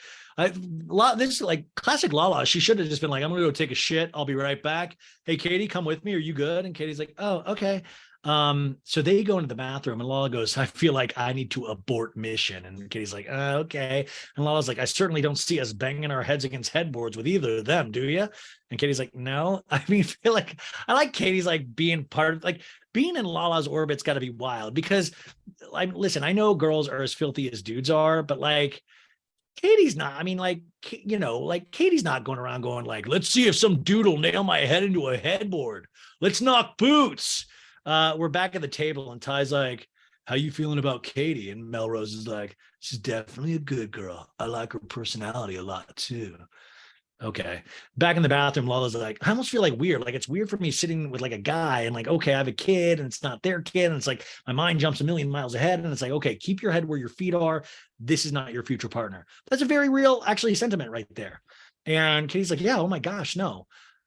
So Katie's like, you act like I'm some seasoned pro at this. Like I've been married, like I've been in a relationship 12 years. And Lala goes, I know. And Katie goes, I'm very fresh to this myself, which she is. So this has got to be scary. And I feel like that I'm kind of curious about. I hope we get to see Katie dating more this season. Lala goes, oh, I know. And Katie's like, I've been on like 2 dates. Lala on a talking head goes, after this date, I will say mentally, I am not in a place to find a partner and be in a relationship. I am, however, down to get railed. I'm down to bop some baloney. Yeah. Lala goes back to the table and is like, what were you guys talking about? Like, I shit you not. These guys were probably like static in my head, fucking weights at the gym. And then Ty goes, definitely you. And then he looks at Katie, goes, you too. Little you as well. Katie goes, the plot to the Lion King. Thanks for hanging with us today. It was nice to see you again and nice to meet you. And Lala goes, I know. And Melrose goes, this was fun. Nice to meet you. Are you guys going to drink tonight? And then Lala looks at him in disbelief of like, again, I'm sober. Now we're at Raquel at the dog park and she's got Graham and James is coming over to meet them. And James is like, hi. And Raquel's like, hi, how are you? And James is like, good. Look at him. Graham. Oh, Grammy cakes. Graham. Raquel's like, do you want to go in the shade though? And James is like, yeah, oh, he's a big boy. And James in a talking head goes, let me assure you, he remembered me. That's how it is with my best friends. I cannot talk to them for a year. And if I see you, then there he is. This is what I'm saying, dude. James is more of a person to animals than he is to people. But like, literally, he's like, that's how it is with my other friends. They remember my face. Of course he remembers. And he's right, but it's just funny. He's like, this guy, he slept on my chest for the last 4 years, except the times that I was cheating on Raquel. It's like, he's not going to remember me? Slept on my chest. Come on. Definitely remembered me. I love this like a personal thing in the talking. It's like, he definitely remembered me. And James is like, you look so cute. And Raquel's like, yeah. And James like, he looks so happy. And just like, I feel so happy. I feel so good. You have no idea. Like, can you imagine not seeing him? I really didn't have much time to say goodbye. And Raquel's like, yeah, good. I have something to ask you, DJ James Kennedy. And he's like, yeah. And I want you to be like completely honest with me. And Jim's like, like on it. When DJ James Kennedy hears honest, he's like, uh-oh. Raquel's like, well, I was at girls' night with Katie and Lala told me that you guys knocked boots, you guys railed while we were together and while she was with Randall. And James goes, And Raquel goes, do you remember that? And James like, yeah, yes. And Raquel's like, how did that happen? Well, it wasn't a good decision. And I mean, obviously both drunk and alcohol was to blame. Alcohol definitely was to blame. Yeah, I mean, she was in bed. Like she literally didn't let me leave the room. It was forced. Really, it was forcible. It was very, very, I should go to the cops, really. I mean, it was only that one time though. I don't even believe this. I believe it was probably more than one time. And Raquel's like, okay. And Jimmy goes, sorry. Sorry, I lied to you, dummy. Raquel's like, I mean, I literally have been so loyal to you our entire relationship. I know, but now you're dating Peter. What an idiot, dipshit. We're not talking about Peter right now. Like, and also it's just so funny that this Peter thing really does bother James in such a fashion. And like, dude, we're talking about you and your lies and your manipulation and your cheating, which is why your relationship broke up in the first place. Raquel goes, I'm not dating Peter. Why are you addressing this? Like, if we're not talking about Peter. And James like, I know, but you would literally like come home all the time to the apartment and bitch about Peter. So which one is it? Because you were fantasizing about Peter when you were working.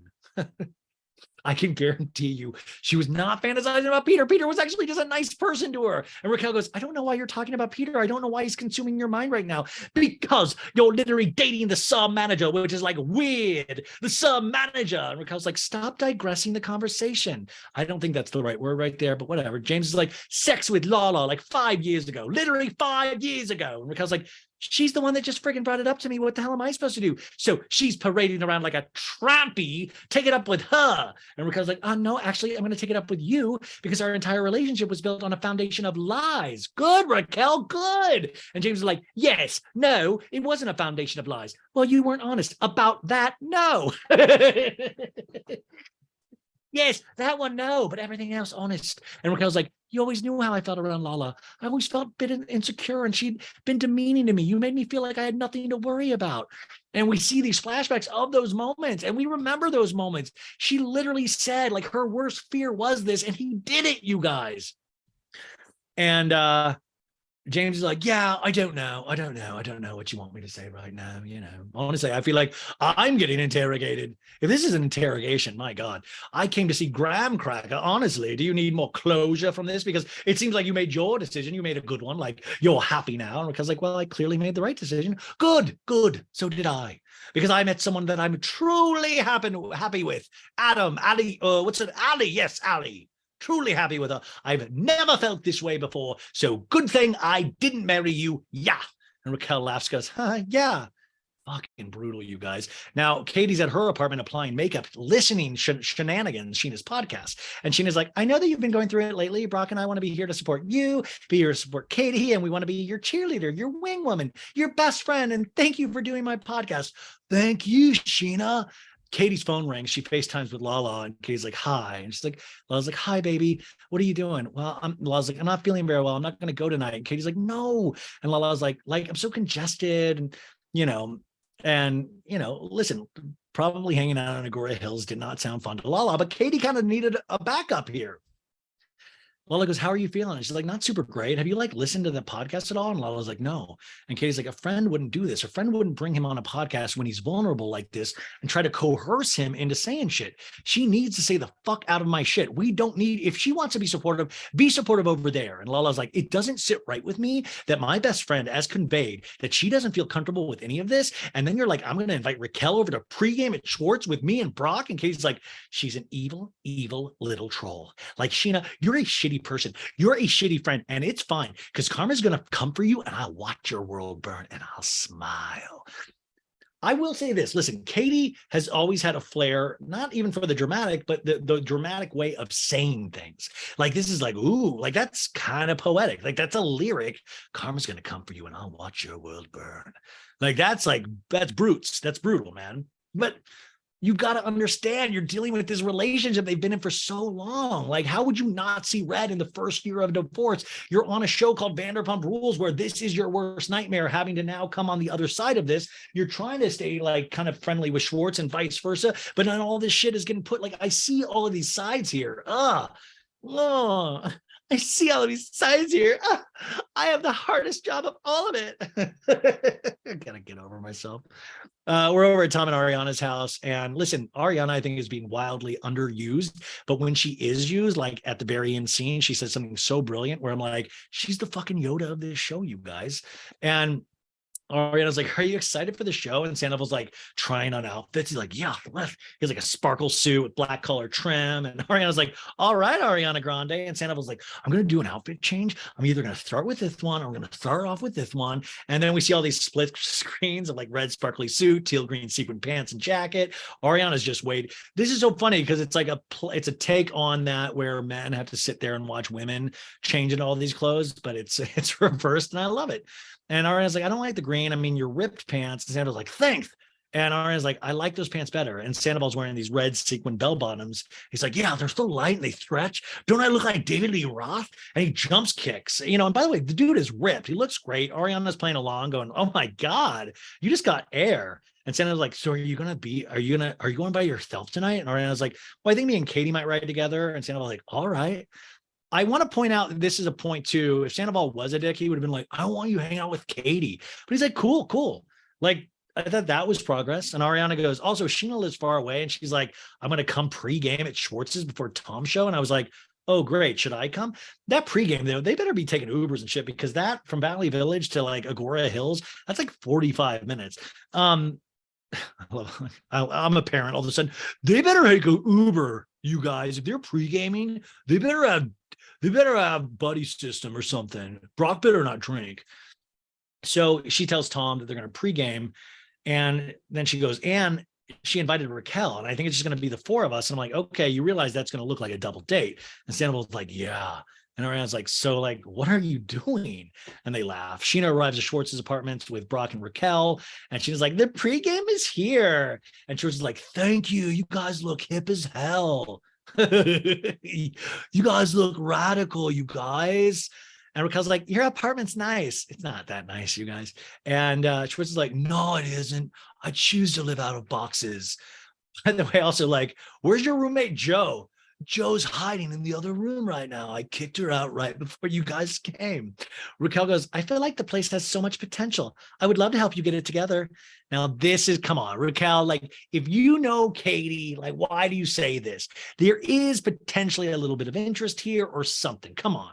And Schwartz is like, thanks, Raquel. I don't know how to shop. Schwartz and a talking head's like, Raquel is drop dead gorgeous and funny and cool, but like, Katie and I talked about moving forward that we would avoid hooking up with each other's friends. I like that he also says that of like, normally in divorces, you can't hook up with other people's friends, but I'm trying to obey Katie's stupid wishes. Schwartz is like, I talked to Katie last night. She's fucking livid about the podcast. And she's like, I heard through the grapevine. Schwartz is like, I thought it was fun and pretty innocent. I did too, Schwartz. I feel like I even had her back. And Schwartz is like, I thought she was so far removed. And she was like, far removed from the divorce emotionally that she wouldn't have this effect as it did. And Sheena goes, I had this conversation with Katie in Vegas, when she was talking about the rumors of you two that were clearly not true about you and Raquel. And she was like, yeah, we get a flashback to the podcast. And Sheena's like, Raquel and I talked about how there was this rumor about you at Coachella when you weren't even at Coachella. And so I was like, I didn't go to Coachella. And Sheena's like, and she was like, but look, if Schwartz and Raquel wanted to go there, they have my blessing. I encourage that. I don't care at all. I'm getting laid. Schwartz needs to get laid. She said that verbatim. And Schwartz is like, she said she's getting laid? And she was like, yeah, her fucking junior high friend. By the way, I think that's somebody Katie knew in junior high, not like Katie's like out in junior high parking lots. Give me a break. And Schwartz is like, how do you know they had sex? And she was like, because I was there. And she was like, oh, sorry. And Brock's like, honey. And Schwartz is like, sorry, it's hard to keep track of these bad voices. Schwartz goes, she did? Yeah. Are you sure? Uh-huh. Maybe. She was like, and she went on a date last night. Her and Lala did a double date. And Schwartz is like, my mind's starting to race. I'm just like, maybe I should fuck Raquel. Still, Schwartz, not to fuck Raquel. I don't care what Katie did. Schwartz in a talking head goes, I had a hunch that Katie was like, getting some, and I figured she was like out having her fun, but just to hear it factually, it stings a little. Schwartz in the scene goes, how do you feel about getting laid? And Raquel's like, oh, I love it. You do? It's great. I don't know what to wear. I don't have anything. The light in my closet doesn't even work. How am I on this planet? I don't know how to pee. And Brock's like, well, at least you have a closet, but I got kicked out. Sheena has my closet. And Schwartz is like, she does? She has all three closets. That's my Brock, you guys. That's the first time I've had to say lines this season for Brock. Sheena goes, I don't even know how to handle this situation because I'm sorry that hurt her feelings. But you know what I'm not sorry for? Is her doing things with my heart and everyone thinking that I have this malicious brain and I'm like this manipulative person who's trying to do shit like that. And Raquel's like, Raquel says, so flippin' much. Schwartz is like, I'm not wearing the rainbow Crocs though tonight. And Brock's like, that gives off the vibe of miserable and solo, right? And Schwartz is like, can you maybe talk to Katie tonight? Maybe we should just stop our little, and she's talking to Raquel, by the way. Like, I love when we hang out and like we don't have to stop hanging out. Like, I feel like we really bonded so much. And Raquel's like, I know. Schwartz gives Raquel a hug. And Schwartz is like, that's what I was talking about on the podcast. So we should like maybe stop doing our little shtick where I put my dick in you. Like, what is that? Like, it's not a shtick. Where I like, your whole life is a shtick, Schwartz. It's like Sticky Schwartz. That's his new nickname, Sticky Schwartz.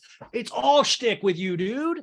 I like you too. It is so hard. Raquel's is like, it's so innocent, so innocent. Schwartz is like, I know, dude. And Raquel's like, and your ex-wife is overreacting quite a lot.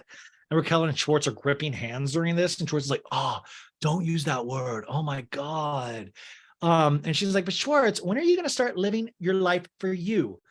Listen, Sheena, I got to argue, push back a little bit on this. He's kind of been living his life. Like he was like cheating a lot during the marriage. Like you could say that he was living his life. So I don't know, but I get kind of what you're saying. And stop living your life for how she's going to feel or react or something you do. You are divorced. And Raquel's like, it's not your problem, Schwartz.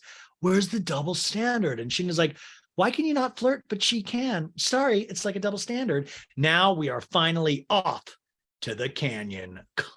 To the place where it all happens, the Canyon Club. Sorry, you guys had to take a break to have dinner, and I watched Family Karma, the Family Karma season finale, and you guys got to watch that show, man. Like man, what an emotional finale. I'll talk more about this on Thursday's episode because it was so beautiful. It's weird to come from talking about Vanderpump Rules where it's like, who's going to the Canyon Club? What did Sheena and Katie? And then you're like this beautiful wedding and like all of these beautiful 4-day ceremonies.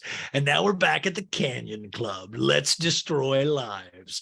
So we're at the Canyon Club and DJ James Kennedy and Allie arrive. And he sees Sandoval, and James is like, Tom, the man, the myth, the legend, because he's kissing Tom's ass. And Sandoval's like, how y'all doing? And James is like, I'm so excited, round 2. And Sandoval's like, yeah. And he's like, you ever see one of these things? I got a nebulizer, and it's like to give you air and oxygen. Like Sandoval has all the gadgets. He would be a great Batman because Batman has great gadgets. Gives him like saline for his voice. He's like, it moistens everything up. I want to get some kind of sound cue of Sandoval saying moisten. Ooh. James goes, you gotta stay moist, man. You gotta. And Sandoval's like, lube the old chaps. Yeah. Allie's like, how the fuck did I get here? In a car riding over to the venue, you got Brock, Raquel, Schwartz, and Brock's like, okay, who's the better kisser, Raquel? And Raquel's like, out of who? And Brock's like, Peter or James? And Raquel's like, I'm not even answering that. And everybody laughs. And Schwartz is like, I mean, for the most part, makeouts are like pizza. Even shitty ones are good. Get out of here, you weirdo. Makeouts are like pizza. I only eat Domino's. Makeouts are like pizza. I like to eat it cold. Makeouts are like pizza. Can you loan me money for pizza? Ariana and Katie arrive at the Canyon Club and Sandoval greets them. You guys ready to get drunk and party and hang out?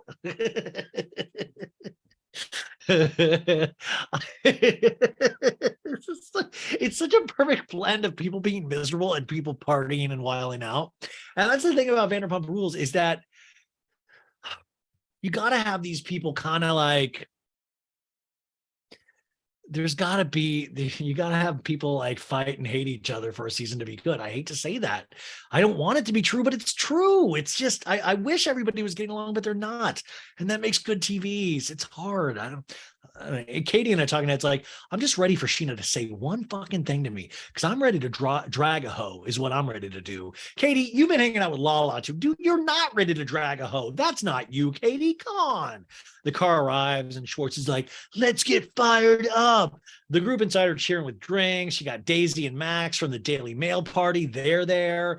That other bartender that Schwartz wanted to keep on, even though he was drinking in the back, is there. Tom hugs everyone. Katie says hello. Sheena and the others say hello and greet everyone. But Katie, she keeps her back to Sheena, ignoring Sheena. And Sheena's like, so what do I have to expect from this? Because she said hi to her and him and not to me in regards to Katie. And Ariana's like, well, the optics look like it's a double date. And Sheena's like, I'm so sorry. I invited one of my best friends into a situation where she would feel uncomfortable walking in alone. I'm so sorry.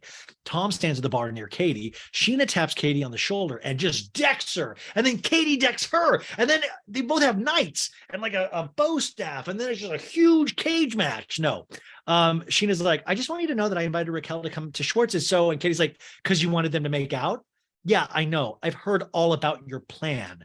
And Sheena's like, Katie, that night in Vegas, you literally said that you were okay with them to give Raquel your blessing. And Katie's like, I don't give a fuck what I said. I don't mean that.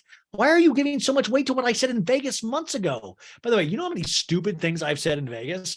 Do you know how many stupid things I've said today? Do you know what stupid things I've said in the last 5 minutes? It's astronomical. But Katie's like, I can tell you right now, I don't care. It's very disrespectful what you've been up to. And Sheena's like, what I've been up to? And Katie's like, what you do with Schwartz on your podcast was fucking gross. You and your podcast should just stop right there. You do not need to talk about the most painful day in my life. It's none of your fucking business. Fucking man, this is bad news for podcasting. Sheena's like, he didn't have to answer questions if he didn't want to. And Katie's like, I don't care what you think. There's no room for your feelings and thoughts and what we have going on. There's no room for you in this. And Raquel's like, don't get too mad. Schwartz and I didn't make out. And Katie's like, I know. And Raquel's like, so it's not even a big deal. And Katie's like, I'm saying what she was trying to do. And Sheena's like, I'm not dangling the carrot of Raquel. We're all friends. Dangling the carrot. Here's a little Raquel carrot. Schwartz, do you want a Raquel carrot? And Katie's like, you keep saying Schwartz, Schwartz, Schwartz. It makes me uncomfortable. God, it makes me uncomfortable. Let's just say Tom, or let's come on, Shtick. Let's call him Shtick from here on out. Shtick. And Sheena's like, okay, for that, I'm sorry. And I won't do that anymore. But you literally, Katie, and Katie's like, I don't care. I'm not comfortable with it. Stop, enough, Sheena. And Sheena's like, no, I'm not pushing it anymore. And Katie's like, this is enough. Stay out with Tom. I'm really proud of what we're becoming, and you're derailing everything. And Sheena's like, well, that's not my intention. The fact that you don't see mine, Katie's like, you're a little troll. And Sheena's like, I'm a troll? And Katie's like, yes, you're a troll. And Sheena goes, okay. Now, I've been called a troll a lot, and it sucks, But this is in my wish. Listen, Katie has the higher ground in terms of the argument, in terms of come on, Sheena, I didn't mean for you to literally hook my boyfriend up. The marriage and that bond for that many years, there's a lot of work that goes into feeling. It's not just feeling normal and getting into your day-to-day life, which probably was immediately better for them potentially, but it's about all the memories, all of the things that were shared, their dogs, all of these memories that come flooded back. Imagine, and then all of them on TV, and all of us, and all of this shit adds up to one big giant shit sandwich. So even when you think you're making progress, you're having to take 4 steps back because of all of this other shit, And listen, if Schwartz is dating Joe, his roommate, right? If Schwartz is dating that potentially is a hair easier than Raquel, even though I think Joe is Dodie's friend, but I don't know. But you know what I'm saying? It's not at least on TV in her face. And now I know Sheena, I think, is meaning this literally, is like, no, I thought you were okay. So I was just hooking, that's how I think Sheena thinks. I just wish Katie didn't get mad at Sheena in this instance, because Katie literally goes yo, I get it. I'm really hurt though. And I hope you can understand that. But now I feel like this is set in motion now. And then production's in on it now, because everything is Raquel Schwartz. Sheena in a talking head is girl, you're mad at yourself. You're mad at Schwartz. You have problems that have nothing to do with me. Get back under your bridge, bitch. And she's get back under your bridge. So now we're troll happy. Everybody's a troll. And Katie's I'm done with you. And walks away. And then James, I never thought I would see this this is apocalypse right here. James is are you okay? To Katie. And Katie's no, Sheena and her bullshit. She's trying to get Tom and Raquel together. I'm done with her shit. She's trying to pretend that everything I'm seeing and everything I'm hearing has not been happening. And James is thank you. Finally, someone gets me. Who gets me? Yeah, I cheated on Raquel multiple times. But yeah, exactly, Katie. James in a talking head's I can understand where she's coming from, because Sheena has Raquel on her podcast 2.5 weeks after we broke up 6 months previously on Shenanigans. And Raquel's you've seen James be verbally abusive, and he hasn't been there for me emotionally as well. James then, the talking head, goes, it's let me get this fucking bitch while she's fresh. When I call Brock to say, listen, you guys better keep my fucking name out of your mouth, he responds, why don't you come on to the podcast, mate, and talk about it? I literally felt like pulling my hair out. But I've got glorious hair, so I can't do that. And James then to Katie goes, I think it's fucking bullshit, honestly. She's getting bored at home with the baby. Don't you have better things to do? And then Ariana's listen, I think I understand how she feels. This is just one thing, one occasion where Tom Schwartz, once again, is in the middle of everything. I feel like you're left here holding the bag, Sheena, and he's over there, the nice guy that everyone loves. This is why I call Ariana Yoda Maddox. Ariana in a talking head goes, no one is ever mad at Schwartz. I've been saying this for years. He makes decisions for himself and does shit that pisses people off. So why is everyone always mad at somebody else about it? Why? I mean, like, listen, on top of that, why are we always, once again, pointing the direction at females, fighting with females when it's like this numbskull right here is kind of just going like, shucks in his way into everybody in a war. And he's like, I just want everybody to be cool. Well, listen, man, it can't be right now. You had a long relationship. And even though it's totally warranted why and how you guys split up, but it doesn't mean that these feelings go away anytime soon. What do they say? Sometimes it's like the half of the amount of time you were in that relationship it sometimes takes to fully get over somebody. And that's true. Like they are going to go in waves where I imagine Schwartz is going to date somebody for a while. They'll probably break up and Schwartz will miss Katie, or Katie might date somebody else and break up. Like they're always going to there's always going to be these flashes of longing for the other person in some ways. It's just this natural thing when you share your life with somebody. And Sheena knows this as well because of Sheena's past relationships. The thing that we can't take into account for is that we don't know.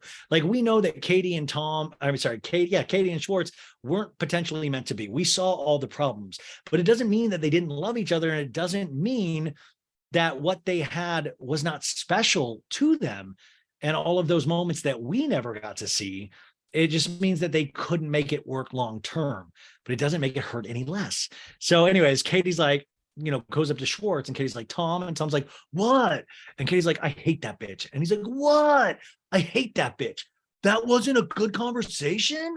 And Katie's like, no, Tom, she's a fucking snake and I'm done with her. And then James to Raquel. James is like, hi, how are you? And Raquel's like, good. Still happy about seeing Graham.